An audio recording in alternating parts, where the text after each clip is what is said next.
जय हिंद aspirants, hope you are doing great. Welcome to college to campus. तो जैसा कि आप जान रहे हो, एमबीए सीरीज चल रही है और एमबीए में एडमिशन भी चल रहा है। 2025 बैच के लिए भी कुछ जो कॉलेजेस हैं वहां पे भी सीट्स लेफ्ट हैं, और अदर देन दैट 2020 जो 6 बैच है उसके लिए भी एडमिशन स्टार्ट हो चुका है। अगर आपका एमबीए में इंटरेस्ट है तो सबसे पहले मैंने एमबीए को लेकर के चैनल पे वीडियो अपलोड करा है। सबसे पहले आपने वो चेकआउट करना है, क्योंकि उससे आपको आइडिया मिल जाएगा एमबीए के रिगार्डिंग। कंप्लीट इन्फॉर्मेशन मैंने उस वीडियो में प्रोवाइड की है, किस तरह के जॉब्स अपॉर्चुनिटी होते हैं, क्या क्या स्ट्रीम्स है जिससे आपको एमबीए करना है, जैसे फाइनेंस हो गया, मार्केटिंग हो गया, information technology, different different streams है। तो सबके बारे में आपको अवेयर रहना है, क्योंकि जिसमें भी आपका इंटरेस्ट है, जिससे आप मैक्सिमम आउटपुट जनरेट कर सकते हो, आपने उसी में एडमिशन लेना है। और जो ये हेरिटेज बिजनेस स्कूल कोलकाता है, मेरा कोई मोटिव नहीं है कि आप इस इंस्टीट्यूट में एडमिशन लो। I just want to make this thing clear, क्योंकि इसके अलावा there are different opportunities from where you can pursue your degree. So आपने ऐसा कोई भी, हमारा मोटिव नहीं है कि आप इस इंस्टीट्यूट में एडमिशन लो। कोई भी पेड प्रमोशनल वीडियो नहीं है। जो इंस्टीट्यूट की रियलिटी होगी वो आपके साथ डिस्कस करेंगे। अदर देन दैट, अगर आपको लगता है कि कुछ रह गया हमारे साइड से, देन आप हमारी हेल्पलाइन टीम को कांटेक्ट कर सकते हो। एडमिशन रिलेटेड क्वेरीज या फिर कोई भी क्वेरीज है, if you are facing any kind of problem regarding colleges and universities, then हमारी जो टीम है वो ऑलवेज अवेलेबल है आपकी हेल्प के लिए। आप हमें कांटेक्ट कर सकते हो। वीडियो को बिना स्किप किए आपने देखना है अगर आप इस इंस्टीट्यूट में इंटरेस्टेड हो, अदरवाइज आप वीडियो को स्किप कर सकते हो। एस्टैब्लिश हुई थी 2003 में। टाइप प्राइवेट बिजनेस स्कूल है, मौलाना अब्दुल कलाम आजाद जो यूनिवर्सिटी है उससे एफिलिएटेड है। एआईसीटी यानी all India council of technical education से भी अप्रूव्ड है। उसके अलावा जो ईस्ट है ना, लोकेशन इसका ईस्ट कैलकाटा टाउनशिप कोलकाता में, कल्याण भारतीय ट्रस्ट इसको मैनेज करती है।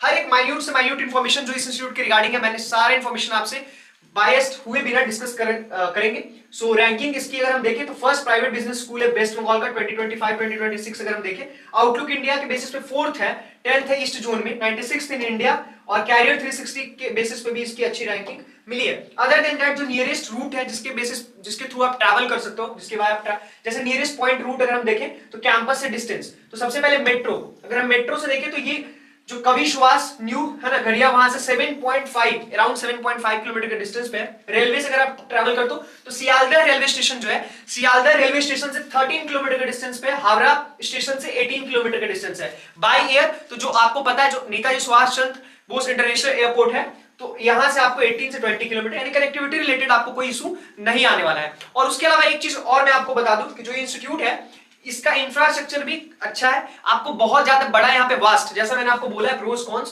तो यहाँ पे आपको एक बड़ा सा प्लेग्राउंड नहीं मिलेगा। अगर आपका आउटडोर स्पोर्ट्स में है ना, प्लेग्राउंड आपको बहुत बड़ा नहीं मिलने वाला है। स्पोर्ट्स के लिए उतनी अच्छी अपॉर्चुनिटीज नहीं है ऑनेस्टली, मैं आपको बता दूं।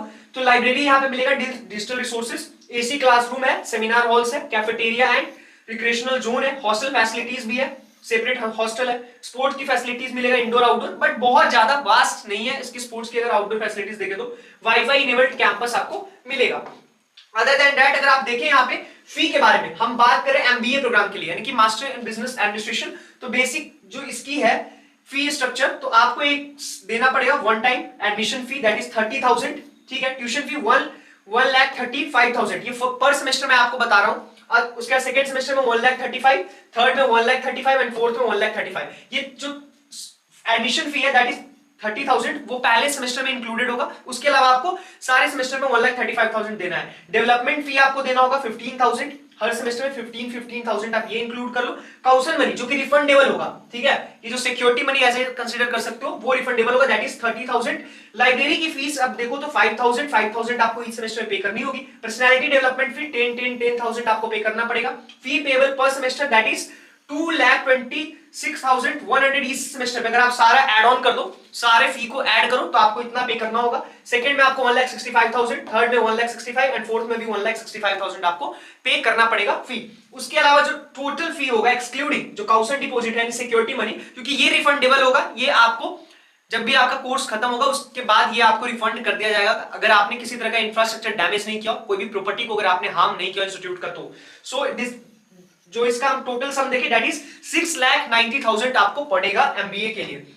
उसके बाद हम देखते हैं कि एमबीए प्रोग्राम्स के लिए एलिजिबिलिटी क्राइटेरिया क्या है। आपको ग्रेजुएशन होना चाहिए इन 10+2 3, मतलब यानी कि 10+2 के बाद 3 इयर्स का। अगर आपका 4 ईयर प्रोग्राम है, जैसे अगर आपने बीटेक कर रखा हो उसमें 4 ईयर लगेगा, बट अगर आपने बीएससी कर रखा हो तो 3 इयर्स लगेगा। So if you are graduate then you are eligible for this course. और उसके बाद accepted exams CAT MAT XAT, CAT MAT XAT, ये सारे एग्जामिनेशन जितने भी एमबीए के होते हैं उन पे मैंने एक सेपरेट वीडियो अपलोड कर रखा है, आप उसे चेकआउट जरूर कर लेना। एप्लीकेशन मोड ऑनलाइन होता है, और एडमिशन रिलेटेड क्वेरीज या फिर किसी भी तरह का कोई भी क्वेरी है आपको दिमाग में आ रहा है कॉलेजेस के रिगार्डिंग, देन आप हमारी टीम कॉलेज टू कैंपस को कांटेक्ट कर सकते हो। हेल्पलाइन नंबर डिस्क्रिप्शन बॉक्स में मेंशन्ड है, मैं लास्ट में वीडियो के आपसे डिस्कस भी कर लूंगा। आप हमें जिस मोड में कंफर्टेबल हो आप हमें व्हाट्सएप कर सकते हो, मेल ड्रॉप कर सकते हो, कॉल कर सकते हो, in whatever mode you are comfortable you are free to contact us. आप हमें फिजिकली हमारे ऑफिस विजिट करके भी मिल सकते हो। Highest package 10.2 lakh offered by which company, यहां मैंने मेंशन कर दिया कॉलगेट से किया गया था। उसके अलावा एवरेज पैकेज 4.5 से 5.2 लाख। अब इसमें जैसे एवरेज पैकेज में आपको डिक्लाइनेशन दिखेगा,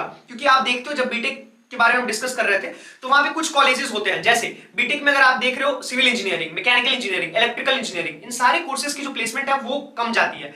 और जो हमारा मेन स्ट्रीम है जैसे सीएससी मेन अगर आपने करा, एआईएमएल किया, साइबर सिक्योरिटी करा, तो इनकी जो पैकेज है वो काफी हाई जाती है। तो उसके कारण क्या होता है, जब हम इसको ओवरऑल करते हैं तो एवरेज पैकेज में डिक्लाइनेशन होता है।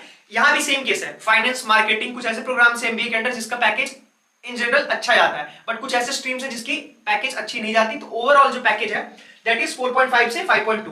प्लेसमेंट परसेंटेज हमको देखना होता है, तो प्लेसमेंट परसेंट 90% प्लस है, this is a good data. और पॉपुलर रोल्स जो है एसोसिएट कंसल्टेंट का आपको मिलेगा, आरएम कॉर्पोरेट का मिलेगा, बैंकिंग का, सेल का। आपने मस्ट चेकआउट करना है जो वीडियो हमने अपलोड करा है एमबीए के रिगार्डिंग, वहां से आपको सारी इंफॉर्मेशन मिल जाएगी, सारी क्लियरिटी मिल जाएगी, तो आप उसे जाकर के चेकआउट जरूर करो हमारे चैनल पे। सेक्टर्स अगर आप देखें तो कंपनीज इसमें इन्वॉल्व होती है, बैंकिंग, फाइनेंस में, ये मैंने मेंशन किया, एक बार आप इसको चेक कर लेना ताकि थोड़ा सा आपको आइडिया मिल जाए ब्रीफ में। मैन्युफैक्चरिंग कंपनीज भी विजिट करती है, टाटा मोटर, फाइनेंस, प्लेटून, ठीक है। बट एमबीए जो होता है उसका बेसिक मतलब होता है मैनेजमेंट, ठीक है। अगर आपने कॉलेज, आप एमबीए के लिए या फिर किसी भी कोर्स के लिए एक बेसिक रूल है जो आपने फॉलो करना है, आपने एक प्रायोरिटी लिस्ट बनानी है, ठीक है जी, किसकी, कॉलेजेस की, कि कौन सा कॉलेज है उसमें आपको कंसीडर करना है। जो डेटा मैंने मेंशन किया, जो पैरामीटर मैंने मेंशन किया, उनको तो कंसीडर करना ही है, बट जो 3 फैक्टर आपने मस्ट कंसीडर करना है दैट इज योर, पहला क्या है, पहला आपने फाइनेंशियल बजट, ठीक है। कोई आपको नहीं बताएगा कि आपने बाद में, आपको एडमिशन लेने के बाद आपको ऐसा प्रॉब्लम नहीं आना चाहिए कि आप अफोर्ड नहीं कर पाओ उस कोर्स को। सेकंड चीज है आपका इंटरेस्ट। एमबीए किसी भी इंस्टीट्यूट की रेपुटेशन के बेसिस पे नहीं लेना। अगर आपको इंटरेस्ट, अगर आपका मार्केटिंग में इंटरेस्ट है, फाइनेंस में इंटरेस्ट है, आपको इंटरेस्ट का प्रोग्राम अपना मिल रहा है, देन ओनली आप वहां पे एडमिशन लो। Otherwise there are lot of opportunities जो मैं आपके साथ डिस्कस करूंगा, हमारी टीम से भी कांटेक्ट कर सकते हो। जो तीसरा फैक्टर है फाइनेंशियल बजट, इंटरेस्ट, इसके अलावा आपने एक रैंक को, अगर आपने कोई एग्जाम अपीयर करा है तो इसको भी कंसीडर करना है, अगर नहीं करा है नो इश्यूज। और जो स्टूडेंट्स फाइनेंशियली साउंड बैकग्राउंड से नहीं आते उनके लिए अपॉर्चुनिटी है स्टूडेंट क्रेडिट कार्ड, ठीक है। Student credit card Bihar government भी प्रोवाइड करती है, बंगाल गवर्नमेंट भी, जिस लाइक ये कॉलेज कोलकाता में है तो बंगाल की जो वेस्ट बंगाल गवर्नमेंट है वो भी स्टूडेंट क्रेडिट कार्ड, जो बिहार गवर्नमेंट है वो भी 1% इंटरेस्ट रेट लड़कियों के लिए 10 इयर्स में आपको पे बैक करना होगा, तो आप उससे अपना फी पे कर सकते हो और एक अफोर्डेबल बजट में कोर्स अपना कंप्लीट कर सकते हो। और भी डिफरेंट अपॉर्चुनिटीज हैं, आप हमारी टीम से कांटेक्ट करके डिस्कस करो। edutech1211@gmail.com, this is our official email ID. And 99, मैं एक बार आपको खुद से भी कर दे रहा हूं pronounce, 9907943650, this is our helpline number जिस पे आप हमें कॉल कर सकते हो, व्हाट्सएप कर सकते हो, जिस मोड में भी आप कंफर्टेबल, आप हमारी टीम को कांटेक्ट कर सकते हो। हमारी टीम 24/7 आपके हेल्प के लिए अवेलेबल है। आपने किसी फेक लोगों को पेमेंट नहीं करना है, जब भी किसी से कन्विंस होकर के, मोटिवेट होकर के एडमिशन नहीं लेना है, आपको सारे पैरामीटर पे पहले चेकआउट करना है। अगर इंस्टीट्यूट टिक मार्क करेगी, आपके पैरामीटर्स को स्टैंड बाय करेगी उन पैरामीटर्स पे, देन ओनली आपने वहां पे एडमिशन लेना है। So thank you so much for watching this video. Don't forget to subscribe our channel को सब्सक्राइब कर लो सो दैट कि आपको वीडियो के रिगार्डिंग प्रॉपर नोटिफिकेशन मिल जाए। Till then stay blessed, stay happy and best wishes for your future. Thank you so much.